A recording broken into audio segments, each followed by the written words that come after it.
Good evening, ladies and gentlemen. Welcome to the HSBC McKinsey Business Case Competition 2011 Award Presentation Ceremony. I am Judy Lau, your Master of Ceremony tonight. To mark the very special beginning of tonight's ceremony, Professor Ali Fahamud, Director of Asia Case Research Center, the University of Hong Kong, has prepared a presentation for us. So now may I invite Professor Fahamud to come on stage and do your presentation. So I'm going to share with you one of the memories I have from the very first day of my university in Montreal. Okay? Wow. So that's a long time ago. Yes. And it's so long that our dean came and said, "Gentlemen," and no ladies, because I was in engineering. And there were no ladies during those old days, right? And one of the things he said on the 1st of September 1974 was this. At the end of his presentation, he said, "It is not enough to try your best. You must succeed." So this kind of made an indelible impression on my mind, and kind of stayed with me for many years of what the hell this guy means. You know, it's not enough to do your best. You know, if you do your best, you think, you know, you've done your best, you know. You must succeed. Interestingly enough, only about 5, maybe 10 years ago, roughly, I came across a children's book that some of you might know. Anybody knows? How many of you have read Alice in the Wonderland? A good number of them. This is the second book of one of the other books by Lewis Carroll called Through the Looking Glass, and it's the same characters as the Alice in the Wonderland. Who's she? The Red Queen, and this is Alice, kind of. Sorry about the small. But basically, Alice and the Red Queen are running through the train, and Alice says the following. I read it for you because some of you might not be able to read it. "Well, in our country," said Alice, still panting a little, you generally get to somewhere else if you run very fast for a long time, as we have been doing." And this is the response that Red Queen gives to Alice. "A slow sort of country. Now here, you see, it takes all the running you can do to keep in the same place." Okay, the question is, what this got to do with success? So let me ask you, you know, you're a bunch of very smart kids coming from the best universities in Asia, and maybe we give you a little prize for a good answer. What does it mean? In this place, you have to do all the running to keep in the same place. Perseverance. Sorry. Perseverance. Perseverance, maybe. A little bit more. Scratch the surface. Yeah, so far so good. Yeah, please. Ambition. Ambition, in what sense? You need to be ambitious to succeed. Okay, that's pretty good. Again, good, in the right direction, not there yet. Things around you move. Very good. Okay. What's your first name? Jack. So things around you move, so if you run, you just keep it, you're just keeping up with it. Absolutely. Yeah, this is basically the biology 101, is evolutionary biology. That basically no matter how good you are, someone gets better than you. So you're right. You know, as you become better and you conquer something, someone else would be better than you. All of you have probably taken your strategy course, and I'm sure your professors in the strategy have told you every advantage is temporary.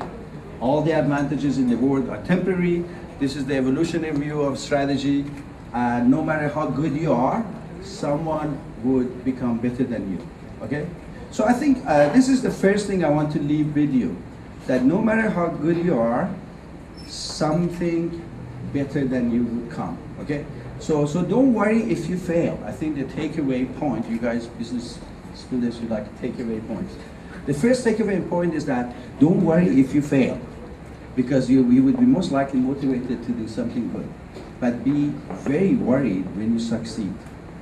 Worry when you succeed, because that's when the hubris comes in and basically the complacency creeps in. Okay. Now with this, The question is that, how do we connect this to success, okay?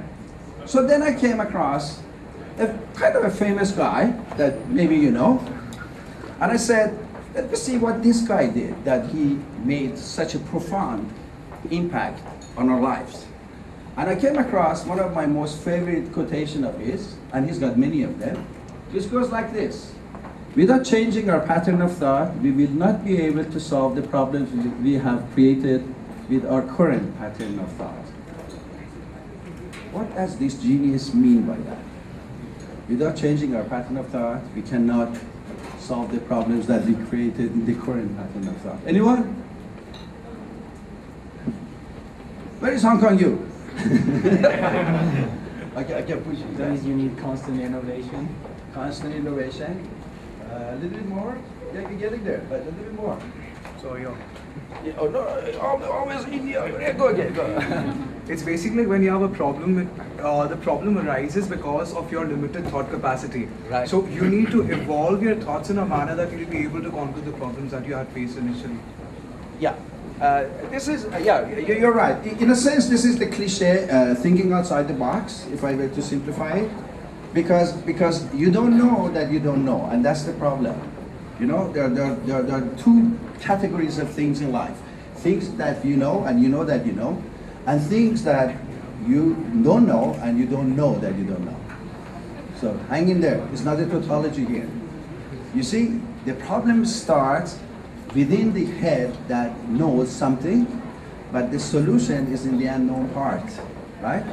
So to be creative, you have to be able to think outside the box. So this is the second thing I like to share with you, that to succeed in today's world, you have to be able to break away from what it is familiar, what is comfortable, what is easy. Let me give you a very scary statistics. In last weeks of economics, basically, there's the following statistics. The labor cost in China in last 5 years has risen by 70%. So all these so-called labor arbitrage advantages that China has is start slowly basically diminishing. You see what I'm saying? So now China has to think outside the box to come up with the new so-called business models, isn't it? So remember this, that to be creative, you have to go beyond what is superficial. The cousin of this is the second one. Everything should be made simple, but not simpler. So I go this side. What does it mean by make things simple, but not simpler? Anyone? This is a tough one, isn't it? What is a simple thing? Have you ever thought, what is a simple thing? Does it mean easy? If something is simple? No. Simple basically is the opposite of complex. But remember, simple is related to your understanding of something, okay? If I show you something you have never seen in life, like this, that you don't know, you find it very complex, you don't understand it. But the moment you understand it, that complex thing becomes simple, right? There's no change in the nature of this particular thing, isn't it, right? So the thing is that for you to really go beyond the superficial aspects of life, you have to have a deep understanding of things that appear to be complex. In other words, I could argue there's nothing complex in war. The problem is your head that you don't understand, right? So you have to go beyond superficial thing. I went to almost all the presentations in last 2 days, and one of the things I noticed in some of the teams, you see these cluttered presentations, okay? That means you did not really go deep down enough to understand what are those basic, simple issues facing the company or whatever, right? So with this thing, I'd like to leave you with the following thing. Remember, no matter how good you are, somebody better than you is there. Okay? In order to maintain your advantage, you have to think outside the box, and you have to develop the ability to turn complex things into simple things. I wish you best with the poem by T.S. Eliot. I'll let you read it, or maybe it's too small. We shall not cease from exploration, and the end of our exploring will be to arrive where we started and knowing the place for the first time. So, all the best to all of you, and thank you very much for coming, and we hope to see your colleagues next year.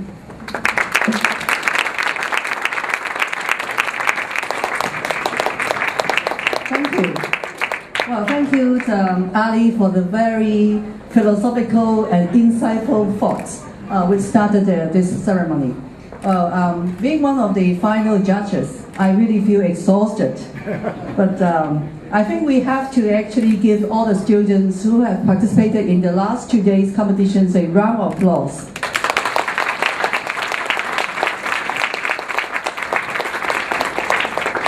I really admire you all because I know that some of you have been through rounds and rounds of competitions. So in every round you have to actually study 20 to 40 pages of the business case. And then come up with within the 2.5 hours of short presentations, and you also have to be encountered with a lot of tough questions from the panel judges. So it's not an easy task, and a lot of you will actually choose to actually take up this challenge. So it's really well done to you all. And I'm really gratified to see that there are, aside from beyond the competitions, there are lots of connections and also exchange of ideas. And also, I know that some of you actually enjoy some, outings, shoppings during the 2 days in Hong Kong. Have actually opportunity to see the best part of Hong Kong. Also, aside from this university and the competitions, which is a very good experience. And I think the actuals of opportunity to be able to mix with each other. We have representatives from, of course, Hong Kong, mainland China, Taiwan, Korea, Thailand, India, Singapore. So it's really a good mix of all these young top students from different universities together. It's really a very good picture of diversity and inclusion in the best role. And when we look at this, we really think that reminds me of the positioning of HSBC as the world's local bank here. We have actually operated more than close to 150 years in Hong Kong, starting in Shanghai. And we have a very strong heritage over here. But then throughout the year, we actually build up our franchise as a global bank, and we build our scale and also our global scope. At the same time, I think you students in Hong Kong and also in your own countries, you have every right to become the world's local business leaders of the future. I'm sure with your attributes, with your potentials, we look to you as our future leaders of the world, and also in your own right, in your own countries also. Let me take this opportunity to thank the University of Hong Kong, the Asia Case Research Center, and also, of course, McKinsey for actually co-sponsoring and then organizing this very meaningful competition. I hope that we actually create a lot more winners over here. I know that we are going to announce one winner of the competitions, but every competition there's only one winner. But I thought that we have a lot of winners tonight because we all win friendship, and we all learn, and we all try our best, and we also have a lot of exchange of ideas. Thank you. Thank you. Well, it's great to be here, and I had a lot of fun being the judge of the last panel. My first reaction towards the competition is that, wow, you guys have come a long way, and I think that the standard of the competition really is extremely high. My first reaction was actually, I'm not quite sure what I'm doing here anymore, because your consulting firms and your consulting teams, it's such, to be honest, it was something that, in my university days, we could not even imagine, right, that we were coming out with PowerPoints and with the structure and with all the training that you have to give the presentation. In Cantonese, and if you don't understand what that means, it means that my job is being seriously threatened by all of you. The consulting industry has come a long way as well over the last 30 years. In the 70s and the 80s. As long as you come up with a nice little framework, 2x2, right, with some good PowerPoints and all that, companies would be like, wow, that's great, I need that, right? And so, many years ago, consulting was actually an industry where you thrived on a lot of these things, where companies really wanted, right, to have the knowledge and the frameworks and all that. Today, and this is a challenge for all of you, if you go into the world, and it's not only consulting, it's everywhere else. I think that there's so much information, so much training, so much transparency all around, right? That you basically can no longer rely on fancy PowerPoints, colors, animation, and all these things to make a living, right? You need a lot of content, right? And you need a lot of distinctiveness in what you do. And that's a challenge that we face. And when I look at the performance of all of you today, I see that challenge straight in my, straight in my face. I want to tell you two things for all of you today. The first is what I see as the most important part as you go from a very protected academia world right into the real world. And this is a true story. The story of recruiting that I want to tell you. So I led the recruiting efforts of McKinsey for many years. I no longer do, so don't send me your resume. I'm the wrong person. HSBC is a much better employer. But let me tell you a story. So I was actually interviewing a student in the UK, and he was a student from Tianjin, and I was just talking to him in English and doing a case interview. At the end, I was just curious. I said, hey, he went to high school in the mainland and only went to masters and university as well, and only his masters in the UK. And I said, hey, you have very, very good English. Where did you learn that from? He pulled out a book this thick, and then he showed me that, hey, this is Financial Times. 3 years ago, I found out that my English is not very good. So what I decided to do was to copy the Financial Times on the cover page, every single word, every day. And he did it for 3 years. And he showed me this very thick book with his handwriting. They copied for 3 years.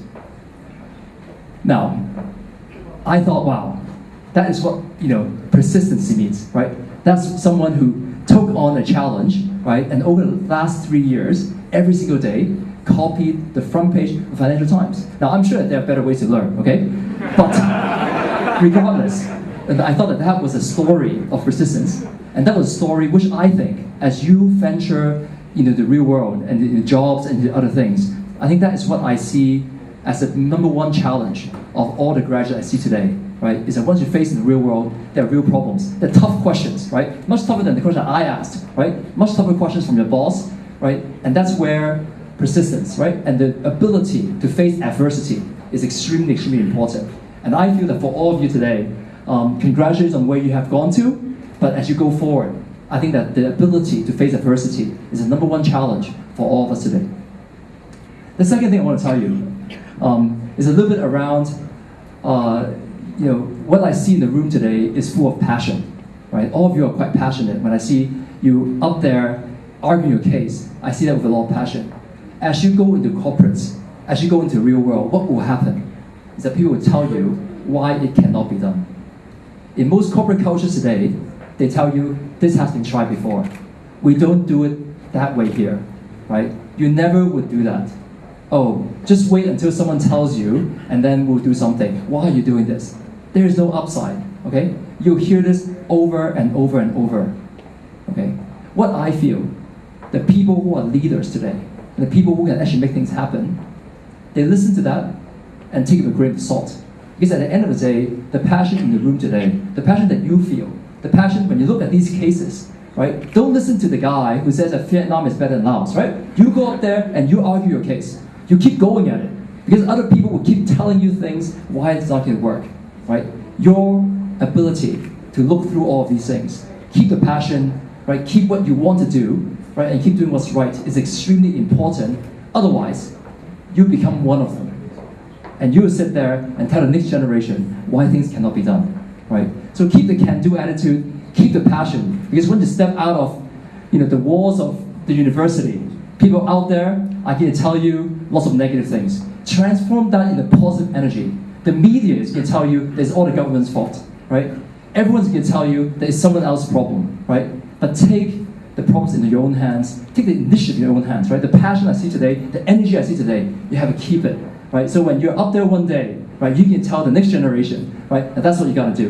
And I feel like that is the second message I want to give today, is that keep the passion, right? Just remember what you feel today, right? And remember 10 years down the road, 20 years down the road, right? You want to feel exactly the same way, with more wisdom, with more discernment, but with the same passion and same energy. With that, congratulations to everyone. I had a lot of fun being the judges of these things, and I think that you all did a tremendous job. Thank you very much. Thank you, Mr. Lau and Mr. Howard for coming on stage.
Announce the final result of our competition.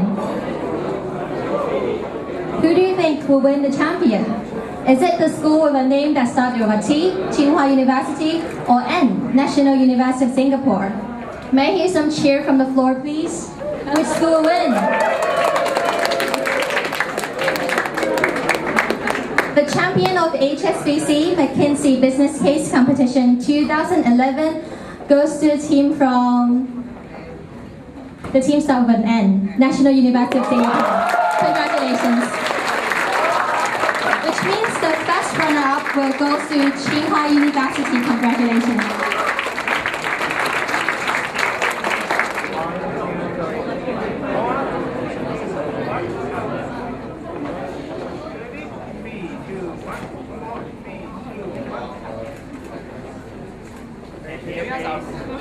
Give me a moment. 1, 2, 3. 1, 2, 3. One more. Thank you. Ready? 1,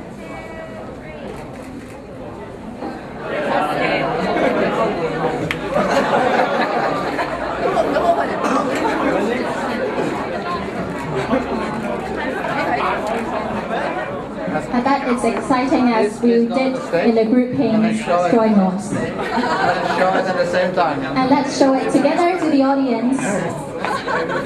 HSBC, McKinsey,